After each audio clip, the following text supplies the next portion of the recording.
আসসালামু আলাইকুম এভরিওয়ান, আশা করি আপনারা সবাই ভালো আছেন। তো আজকে আমার ধান খেতে একটা বিষ প্রয়োগ করতে হবে, কারণ আমার ধান ক্ষেতগুলো নষ্ট হয়ে যাচ্ছে। মাজরা পোকা আক্রমণ করছে আর কি। তো শুরুতে হচ্ছে খেতে যেহেতু পানি নেই, তার জন্য কিছু পানি দিতে হবে। মোটর সাইডে দিচ্ছে, এদিকে কিন্তু পানি যাইতেছে আর কি।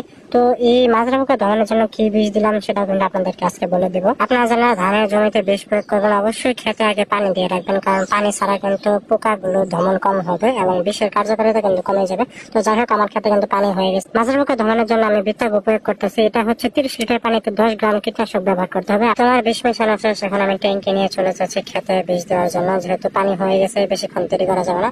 রোদ কিন্তু অনেক বেশি। তো অনেকদিন পরে হচ্ছে খেতে বিষ দিতে আসলাম। তো দর্শক, গ্রামের এই দৃশ্যগুলো আপনার কাছে কেমন লাগে অবশ্যই কমেন্টে জানিয়ে দেন। তো যাই হোক, আমি অবশেষে চলে আসলাম সেই আমার খেতে।